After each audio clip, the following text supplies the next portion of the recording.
Would you like to learn how to create a simple winter watercolor landscape in just a few minutes and using only a few colors? Then watch this tutorial. And the easiest way to preserve the white of the paper, if you're going to be doing snow falling down on the paper, is not try to paint around things, of course, but instead use masking fluid, which is also called drawing gum or Frisket. It's got lots of different names, but it's all the same thing. Once it dries on the paper, it protects the white of the paper. So I'm going to use one that's a little bit more fluid. This is the Turner masking fluid. And what I'm going to do is I'm just going to open up the bottle, and be careful. Don't get this stuff in your clothes because it's plastic. And if it gets in your clothes, it's never going to come out again. And take a little bit of the masking fluid, use some water. And what I'm going to do is just get a little bit of it on the brush here. And then I'm just going to spatter. Trying not to make the spatters too large. Small snowflakes, big snowflakes. And I'm not trying to get too much of patterns here. If it is too much, if it's too large, that spot there, I could just wait for that to dry in a few minutes and peel that off. So put down some spatters where the snow is going to be, and then we have to let that dry 1,000%. Okay, so I'm going to just take some color on my palette because I always have just a bunch of just random colors on my palette. And I'm going to put down something for the background. So I don't want this to be too dark though. And watercolor is one of those hard things because you know it's going to dry a lot lighter than it looks. Throw a little bit more green into this. It looked pretty dark when I put that down there, but I don't think that's going to be. I'm just going to let that spread out a little bit. Take some cerulean blue. And I will include links for all the colors in the video description. So if you want to get these online, you're welcome to. All right. And so my tape, paint just popped off the tape, which is why I'm holding it down here now. I do have a piece of blue tape, which is supposed to be sticking to, but it wasn't. It's being difficult on me. But then while it's still wet, what I want to do is I want to get a little bit of texture because we're working with forests. We're getting a lot of texture in the background anyways. I'm going to flip a little bit of water into this. You could throw a little bit of salt down here if you want to. Or what you can do, which I love to do, is instead of using salt, and yes, I just spit in my painting. And then what you have to do is you've got to give that a little bit of time for it to do its effect. I'm trying to push this down with a piece of tape. Now this will leave a dark mark where I do that. And I'm just analyzing to see if this is where I want. So I've got a nice wash across this whole sky. It's about the same value. There's a mixture of different colors in here. I think that's pretty good so far. What I'm going to do is I'm going to stop. I'm going to let that dry. I'm not going to use a hairdryer on this though because I want the salt effects to take effect and the water to take effect too. You could drop water on here too as it continues to dry and get some further blossoming and textural effects. You could flip water into it. You could lift out some color if you want to while things are still wet. And if you want to lift color, what you want to do is you want to take a thirsty brush. So you're drying the paper. What it's going to do is it's going to wick up color as opposed to putting it down. So you could pick up some shapes if you wanted to. Just pull out a little bit of that. Don't want to do too much. Very gently pull out some color just to create a little bit more variety in the background. I could wick up a little bit here. There's some water in here. All right. So now as this is starting to get its effects, what I want to do now is I want to start making it look like there's trees in the background here.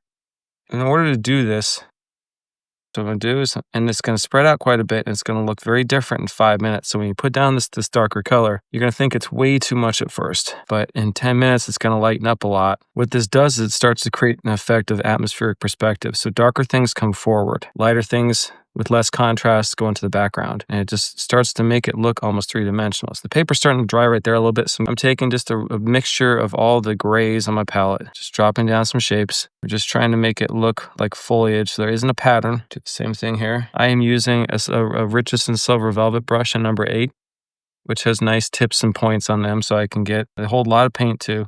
And I'll also include a link to that in the video description. They're not too expensive either. I buy a new set every year because the tips don't last forever, unfortunately.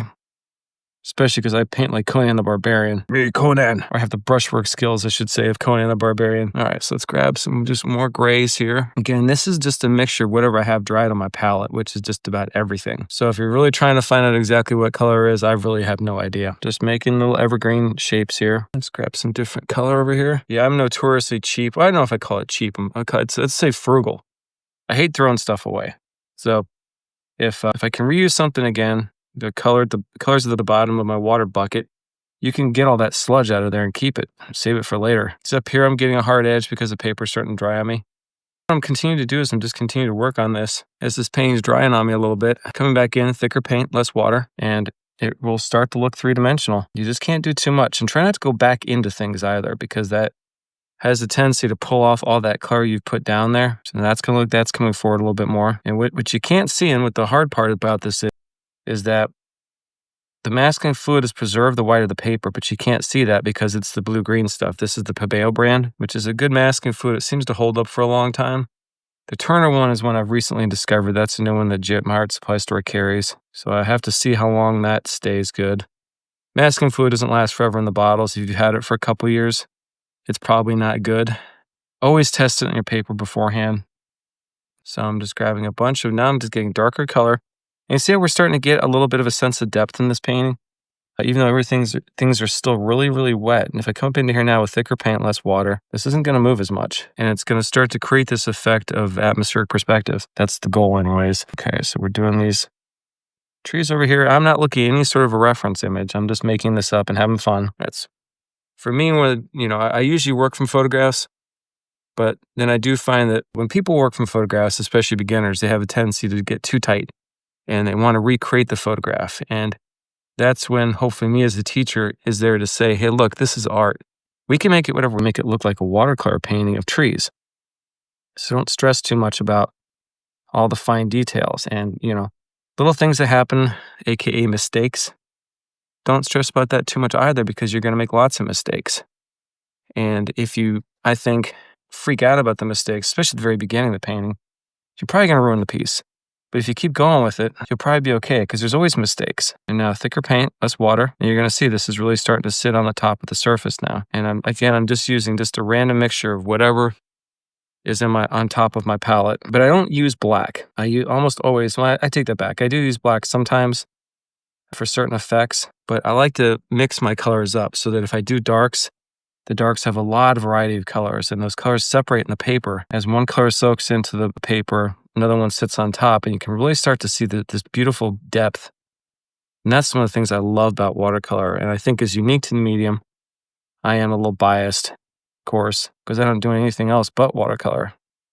So you can see here now, I'm coming into here with this thicker paint, less water, and I'll keep saying that because it's super important. And on my palette, I'm just making sure it doesn't look as wet and puddly as when I first started. I got some pure red right there. I got to soak that up with a thirsty brush. And let's grab some more greens. And if you're trying to make a nice gray, if you got a super clean palette, you want to make a nice gray, burnt sienna, ultramarine blue will make a very granulating, nice dark color.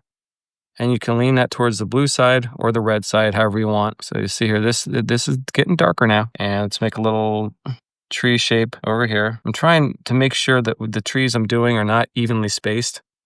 So if I start to realize I'm creating patterns, I have to stop that, because the only time you see patterns in nature really are when you're in subdivisions or driving on a highway and they planted trees, equally 10 feet apart. But that's not the way forests look, with the squirrels forget where they put the nuts, the birds poop them out, they go all over the place. There shouldn't be too much of an order. So if you realize you're doing things that are like an inch apart, break it up a little bit. Some hard edges, some soft edges. I'm now going to start taking out, I don't like what I just did there. So I'm going to wake up with a thirsty brush. So the brush is drier than the paper, and what it does now is it picks the color up as opposed to putting it down on the paper, grabbing some more green and brown. There's lots of ways to make good greens. Opposites on the color wheel. We'll do it. All right. Now, the paper up here you can see visually looks dry. This looks wet. If I come up into here, you're going to see that now I'm getting hard edges because the paper is mostly dry. So I'll make our little tree here and make this a little bit more green. I'll have some areas, so back and forth, just make tree shapes. And where I get into the wet paper, we're going to have some soft edges. But now we're starting to get to the point where the painting is becoming a combination of hard edges and soft edges. And this, to me, is what's great about watercolor. And I don't think you can get this with other mediums. All right, let's make another tree shape up here. This guy's leaning over a little bit too. Don't have the trees go straight up. If you look at nature, you're going to realize the trees don't all stand up straight. Limbs aren't symmetrical because that's how kids draw trees. It's not what it looks like. All right. And getting some darker spots. Remember, it's always about controlling the water on the paper, and it does take practice. If things look wet, you're going to get a soft edge.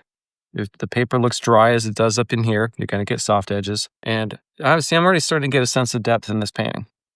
So now I'm working with thicker paint, less water. I'm going to put some darker shapes into here. Paper is starting to dry at the bottom here, so I'm getting hard edges. You want to soften out a little bit, come back in with a wet brush and touch those edges, let them spread out a little bit. The paper is slightly damp still, so it's pretty easy to get hard and soft edges all over the place. And I'm continuing to work on some darker shapes. I'm using thick paint, less water, coming back into this area here. So this paper is mostly dry here. I'm coming using this nice brush. See, I'm getting hard edges up in here. And you can see that even though this is wet now in this section, the paint isn't moving as much because it's really thick paint. And I'll put down some blobs where I want shapes to be. I'm going to come up into here and make the top of this paper is dry here now. So this will give me a hard edge. Always change the color temperature. Don't keep it the same the whole time. That's boring. It does take a long time to figure that out. So I have big puddles on my palette just ready to go. And I go back and forth and I change the color up quite a bit. See, now this is really coming forward because it's darker. So let's put some darker shapes down into here. And again, I'm not using any sort of a reference image. I am just painting. I'm just having fun with this. And these are things I like to do with my beginning students because they get so tight about things sometimes and they think that, oh, I've got to make the perfect painting. And I'm like, yeah, you're not going to do that for a while. Don't worry about it. Okay. So you see I'm getting darker now. It's not moving much, but see, I'm not going back and forth too much. Let's make another little darker tree right here. So this darker tree hopefully will look like it's coming in front of that guy behind him. You could still throw down some water blossoms if you want to where things are wet, and that's going to create a little bit more texture for you. And when I say water blossoms, when you put water into an area that's already wet, what it's going to do is that the pigment is going to be pushed aside. It creates a cauliflower effect, aka a blossoming effect. And the idea is to learn how to control that and do that on purpose. But usually what happens is you do it by accident and people are all upset because like, oh, I ruined the painting. I'm like, no, you didn't. It makes it look like a watercolor. Do a little branch here, do some little more shapes here. You know, it could be just about anything. And if you want to get rid of a hard edge, come back in and hit it with a little bit of water. Oh, by the way, I don't know if I said this earlier. I didn't. I am painting with everything flat on the table. Sometimes I paint angles because I want gravity to move things. In this case, I did not. Let's make another little tree right here. This is drying on, the paper's mostly dry on the edge of the paper right now. And so at this point in time, I'm going to get hard edges, except when I come into this area. So, and I'm still using the smaller brush at this point in time. I don't need the bigger brush yet. I'm pretty much done with that. I'm going to make this a little darker down here. And we still have some white back in here, but you're not going to see that until we peel off the masking fluid. Now, what I could do is I feel like I didn't put any trees back in here. So what I'm going to do is I'm going to make up a lighter mixture of my colors. I might get a little bit of a harder edge in the background here. I will. But this is going to be a lighter value, so it's not going to read as coming forward as much. I'm just going to put some tree shapes right here. And I'm going to hit this with water and kind of feather this edge out a little bit. Do the same thing over here. Just make another little tree shape back there. I kind of lost this tree shape right at the top of the tree. Let's make this guy come a little bit higher. And I'm starting to like what's going on here. I think this is looking okay. If I want to get some more individual detail and branches and things, I could come back up here while things are still, where they're starting to dry a little bit and get some additional, details. Another thing I love to use when I paint, and I use this all the time, is a palette knife. I know people typically think a palette knife is for oil and acrylic painting, but it's actually quite good for watercolor painting because what you can do, and this takes a little bit of practice, is I'm looking for a certain shine to the paper. If the paper is too shiny, if you use a palette knife and you want to make a dark mark. But if you're trying to make like a lighter mark, what you can do is so the paper's not too wet. It's probably a little bit too wet right there. It's probably okay here. But what you can do is you can scratch the pigment aside to get back to the lighter part of the paper. And this is an amazing way to create simple details. And I have to turn this just a little sideways. I can't do this angle I was working on. And you can come into here and you can scratch. And as long as the paper's not too wet, the color won't fill itself in too much. So you see just a little bit of detailing. So you can scratch these details into this painting. The idea is not to try to do too much. So that's the hard part because people get too overboard with it. And the idea is just to create a little bit of separation between certain subjects, certain areas, by simply just using a palette knife. You can also use your fingernail. I've seen people use credit cards or like hotel cards, those little white plastic cards they give you for hotels. Keep those because those are good for this sort of thing. And now I'm just kind of analyzing how this looks a little bit. And there's a wasp in my studio. That's not good. I have to watch where the wasp is. Art is dangerous, everybody. All right. Let's just take a quick look here. Scratch a little bit of white back into here. And while this is still wet, so we've got lots of wet areas down here. If you want to get some softer edges in the foreground, while that's wet, take your bigger brush again, mostly clean water. what you could do is you could come into here and touch this while it's still a little damp, and you could bring this down into here. Because snow has, color, has reflections in it. Don't be afraid to put some color into it. And I could bring a little bit of this down into here. And you're going to see this brown is creeping down into here now. That's okay though. I don't mind that. You can come up in here and soften this edge a little bit. Just hit that with some water, let that creep into there. And this is another reason why you would want to paint this flat, because if you tilt it at an angle, gravity's going to move it whatever direction. And sometimes that's not what you want. Okay, I'm switching to a smaller brush again. I'm going to pretty thick paint, less water. And I'm going to come up into here now and I'm going to do some darker trees. And you're going to see this stuff isn't moving very much. And that's because it's really thick paint, and that's going to make that come forward even more. So I'll get some darker areas down at the bottom of the trees here. And people tell me you can't control watercolor. I'm like, oh, I disagree. Like literally there's a wasp flying all over this area. I'm kind of nervous. We've had some wasps in the building and they can't figure out where they're coming from. So they haven't been able to exterminate them yet. And I don't want to kill them because they're out, wasps have their use. But not when you're trying to film a video. That'd be hilarious if it actually landed on the painting. All right. So I'm just putting down some darker color. You see at the top now, the paper's dry. And so we're definitely getting hard edges up in this section. We could get another darker area in here. Now, these guys I paint all at once. You could let things dry, then come back into it, but you're gonna get hard edges if you do that. All right, I'm gonna make another little, so I kind of lost, these trees kind of blended out a little bit on us. And these trees are kind of too equal like I was complaining about earlier. So we could very easily do here is I could come into here and I could put another little tree branch. Or another tree, we could put this little tree here. Just break that shape up a little bit. And then, as I said, I lost these guys over here a little bit as the paper was drying on us. So let's come up into here and just do like this tree's kind of a dead tree. So again, some hard edges, some soft edges. Okay, make this guy a little bit stronger too. And then go back to the palette knife while we still have the time to change things a little bit. Pull back those highlights a little bit. Okay. And I think that's pretty much what I'm going to do with this painting. I'm going to dry this now, my hair dryer. And actually, one other thing I want to do is I'm going to take my brush with just a little bit of paint on it, and I'm going to create just a little bit of a textural effect down here. So this is a dry brush technique where you're just dragging it across the top. You're just dragging your brush across the top of the surface sideways, and that creates that beautiful textural effect. And then if you want to put a couple grasses or things into there, they're sticking up through the snow. And again, we're not looking for patterns and things, just little calligraphy marks. Bring that up there a little bit, make it just a little bit down here. And I am going to do one other little thing in here. Scratch a little back to white here just to create some separation. Same thing here. And I'm going to let this dry and then we're going to see how it looks. All right, I used a hair dryer on it and it feels dry. If you feel the paper, use the back of your hand. If it feels cold to the touch, that means the paper is a little bit wet. So you want to continue to use the hair dryer, because the next step I want to do is I'm going to remove the masking fluid. And you want to make sure that everything's 1,000% dry before you do this, because if you don't and it's wet and you start to smear off the masking fluid, you're going to take wet color and smear it into your paper. And you especially don't do that in those beautiful white. You don't want to do that in those whites where you just preserved it. So you can use your fingers for get this stuff off the paper here. And you can see the sky that looked really dark when we started really lighten up quite a bit. And watercolor dries about 25-30% lighter sometimes. So shit. And this does make the worst noise in the world. My next door neighbor knocked over. And this also moves the table quite a bit. So don't have your water too close. Because I've done this a few times where I'm getting all this stuff off and the table's shaking and my water spilled over into here. Okay, so now we've got this nice little snow scene. This looks pretty good. You could almost call this finished at this point in time, but I want to show you a few other things. Now what we're going to do is we're going to take a flat brush, and this is a 1/4 inch flat brush. Also, this is a Richeson brush, but it doesn't have a label on it anymore because of the handle. Everything rubbed off the handle. I'll put a little bit of water on the brush, and what I'm going to do is I'm going to come back into here. I'm just going to agitate some of these areas. So, this works really well if your colors are non-staining, and I don't really know what I used in this painting because I was working from just the schmutz on the palette, but if you just go into here now and get the paint wet, you can lift off a little bit of it.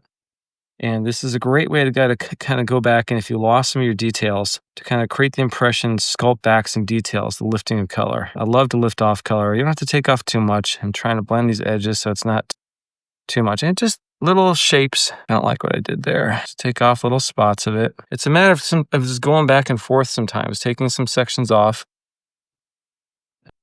A little bit of lifting and pulling out shapes. Sometimes I do this for hours. Depends on what I'm working on. You can soften up some edges if it got a little bit too much of a hard edge there. Come back in and hit that edge a little bit. rinse the brush off and come back and lift off that color now to make that go into the background a little bit. Let's make that look a little bit more like pine tree shape. And you should have relatively clean water when you do this. It certainly would help the process. Now I'm pulling off some shapes, putting some shapes down.